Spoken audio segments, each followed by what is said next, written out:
नमस्ते, प्रणाम। मैं रामोद सिंह एसएलए, लीगल एडवाइज़र, आज आपके बीच में कुछ जो अपने एक्सपीरियंस हैं और कुछ केसेस हमने देखे हैं, उन केसेस में क्या-क्या टिपिकलिटी रही है, उन सब के बेस पे आपको थोड़ा तजर्बा शेयर करते हैं। आशा है कि आप लोग समझेंगे, समझने की कोशिश करेंगे, क्योंकि लोगों के क्लेम बहुत ज़्यादा रिजेक्ट हो रहे हैं। प्राइवेट इंश्योरेंस कंपनियों के द्वारा रिजेक्ट किए जा रहे हैं। सरकारी में मैक्सिमम नहीं करते हैं, लेकिन फिर भी 99% उनके यहाँ वो ऑप्शन है कि सही होता है।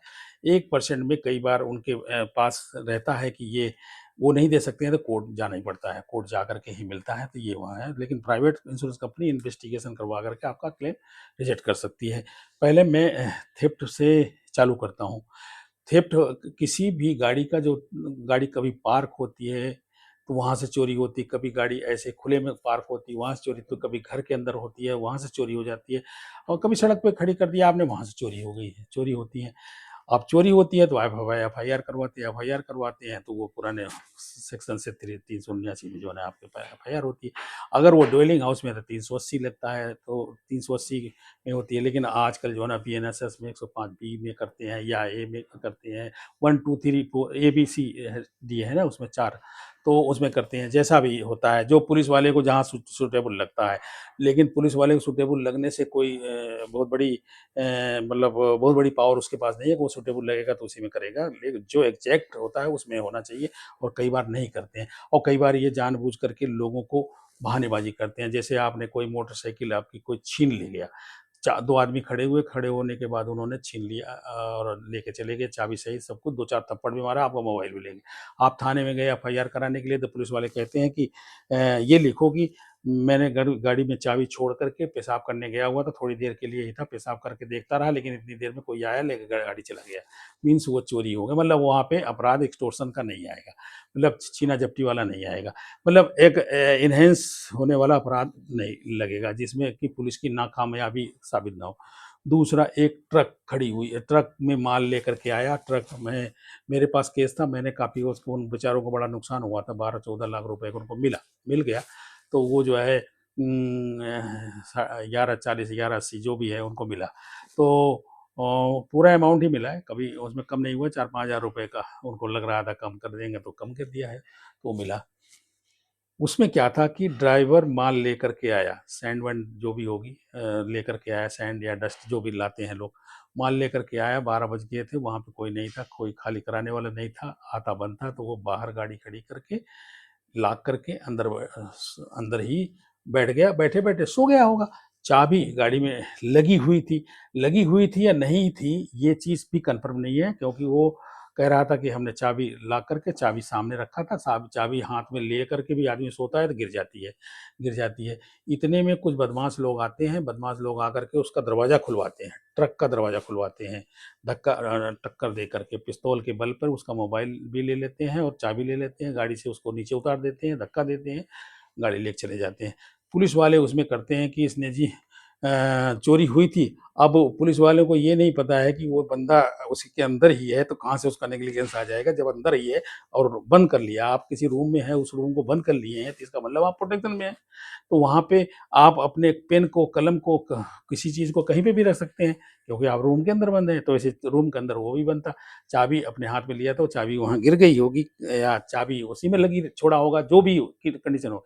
अब पुलिस वाला कह रहा है कि उसमें जी चाबी छोड़ करके नेग्लिजेंस दिखाया, और वहाँ मतलब उसका नेग्लिजेंस शो किया, और वहाँ चाबी छोड़ करके चाबी छूटी हुई थी, लेकिन वहीं पे लिख भी रहा है कि ड्राइवर अंदर था। अरे जब ड्राइवर अंदर था तो कोई वो जो 80/20 का कोई हाल थोड़ा ही है, अंदर था, अंदर ही था। उसको यही नहीं पता कि कोई आएगा लेके चला जाएगा, वो हाल नहीं है, छोटा सा रूम होता, छोटा सा जगह होती है, वो भी 4/5 या 3/5 ऐसे कुछ करके जगह होती है। इसमें इस जगह में वो कैसे जो है ना सामने है तो सब कुछ सामने ही दिखती है। उस नेग्लिजेंस की वजह से, उसको नेग्लिजेंस साबित करने की वजह से कि चाबी वहाँ छोड़ गया था, इंश्योरेंस कंपनी ने उसके क्लेम को रिजेक्ट कर दिया। वो बेचारे इधर-उधर घूमते रहे, कहीं पे 2-4 पैसा, ₹1000, 10-20 हज़ार रुपए और गँवा दिए कुछ। च आजकल बड़े लोग हैं, क्लेम-वलेम दिलवाते हैं, उनमें चक्कर में फँस करके उनको कुछ आइडिया-वाइडिया लगा नहीं है, तो उन्हें समझ नहीं आया, तो वो पैसा तो खा के बगल हो गए। तो किसी ने बताया तो मेरे पास आए, तो मैंने कहा कि चलो जी, मैं आपका केस देखता हूँ, समझता हूँ और उसको समझने की खोजने के बाद मैंने पिटीशन बनाया, सब कुछ किया, सेट किया है उनको। वो बहुत ढीले आदमी थे, एक बार तो वो छोड़ भी चुके थे, ज़बरदस्ती करके हमने पकड़ा। अरे भाई साहब यार, 12 लाख रुपए बहुत बड़ी बात होती है, आओ, आओ, आओ, ज़बरदस्ती करके आए, लेकर के आए। भाई साहब क्लेम मिला, हमने ग्राउंड तैयार किया, सब कुछ लिखा पढ़ी और सब ढंग से, तो वो उनको क्लेम आ गया। ऐसे ही कई एक केस और भी ऐसा था कि जिसमें गाड़ी जो है ना, चाहे लापरवाही से ही चोरी हो, तो मैक्सिमम कोई न कोई लापरवाही तो कहीं न कहीं होती है। नेग्लिजेंस थोड़ा-सा होता है, जिसकी वजह से गाड़ियाँ चोरी होती हैं, वरना तो चोरी नहीं हो सकती हैं। और या तो फिर चोर ऐसे ही हैं कि वो ससुरे रात के मोहल्ले में पूरी की पूरी गाड़ियाँ चुरा लेते हैं, ले जाते हैं, उनको का गैंग है। और हैं, गैंग है भी, और सबको पता भी रहती है जो प्रशासन है, लेकिन अब कुछ भगवान जाने उनका क्या होना है, कैसे होना है, सब वो ही जाने हैं। इस समय दुनिया अपने-अपने ढंग से चल रही है, अपने-अपने राह अलापते हैं। एक केस में हमने देखा कि वो गाड़ी जो है ना, 14-15 लाख की गाड़ी थी, कार ही थी और किसी और के नाम पे थी। फाइनेंस भी किसी और के नाम पे कराई गई थी, जिस फाइनेंस की वजह से किसी और के नाम पे कराई गई थी।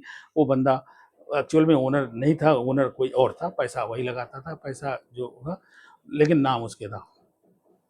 और वहाँ पे इन्वेस्टिगेटर प्राइवेट इंश्योरेंस कंपनी का जाता है, तो वो भी रिश्वतखोरी के चक्कर में फंस जाता है। उनको जो है ना, कुछ 10-20 हज़ार, 5,000 का, 2,000 का सामान ले लेता है। उसकी दुकान है, दुकान लेकर उसको पैसा नहीं देता। वो सोचता है कि चलो इसी खुशी-खुशी में हम इन्वेस्टिगेशन करने आए, तो हमारे अब इन लोगों को नागवार गुजरता है, उस लड़के को चोरी के अंजाम अंदा उसमें या पैसा नहीं देने के वाले में जुर्म में उसको थाने-वाने में पकड़-वकड़ के अंदर थाने-वाने में बंद कर देते हैं। तो वो सारी रिपोर्ट इंश्योरेंस कंपनी को बताता है कि हमें तो वहाँ पे 24 घंटे बंद कर लिया गया, फलाना किया, चालान करने जा रहे थे, ये करने, जो भी धाराएँ लगाया होगा भैया, ये तो जी किसी भी शरीफ आदमी को भेजना हो तो वो भेज देंगे, किसी क्रिमिनल को निकालना हो तो निकाल देंगे। तो वो किया, तो वो इंश्योरेंस कंपनी ने उनकी फाइल को बंद कर दिया। भाई साहब बहुत परेशान थे, 1.5 साल तक घूमते-घामते रहे इधर-उधर। बड़े होशियार भी थे, स्मार्ट भी थे, अपने आप को बहुत ज़्यादा चालाक लगाते। हमने देखा चालाक थे भी बहुत ज़्यादा, लेकिन हमें है कि हमें तो समो हम सर्वभूतेषु न च मे द्वेषोऽस्ति न च प्रियः यो मे अनन्यभावस्ते मयि तेषु चाप्यहम्। हम वो अपने काम से आया, मैंने उसको करना था। हमने करना था, कर दिया। उनको ऑर्डर भी हो गया कि आपको जो है ना, क्लेम इंश्योरेंस कंपनी क्लेम को प्रोसेस करे और इनको क्लेम दे, सारे डॉक्यूमेंट। वो सारे डॉक्यूमेंट देने में अब वो दे पा रहे हैं या नहीं दे पा रहे हैं, क्या किए क्या नहीं किया, वो होशियार बहुत ज़्यादा हैं, क्योंकि उन्होंने एक बार इन्वेस्टिगेशन को अंदर करा ही दिया था। तो उससे आइडिया लगा सकते हो कि आप वो कितने बड़े होशियार होंगे। तो हमने उनसे कोई बात-वात नहीं किया। मैंने कहा ठीक है, जाइए, आपका काम हो गया, अपना रहिए।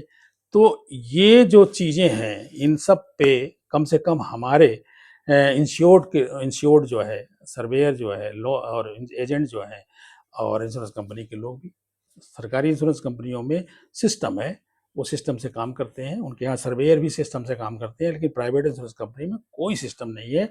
सर्वेयर को कहा जाता है आप रिजेक्ट करो, इन्वेस्टिगेटर को कहा जाता है आप झूठी-मूठी लिखवाओ। एक केस में और भी बताऊँ कि एक केस में एक साले को, साला ड्राइव करता था गाड़ी को, साले को बोला गया कि अब तुम्हारा क्लेम तभी मिलेगा, इन्नोवा का क्लेम था, तभी मिलेगा जब आप ये लिख के दोगे कि मेरा जीजा टुल्ली होके पीछे बैठा हुआ था, मैं गाड़ी चला रहा था और गाड़ी में ग्रेटर ओनर लेके आया। जबकि उसका जीजा टुल्ली-वुल्ली कुछ नहीं था, उसका जीजा वहाँ था ही नहीं, उसका जीजा फरीदाबाद में था।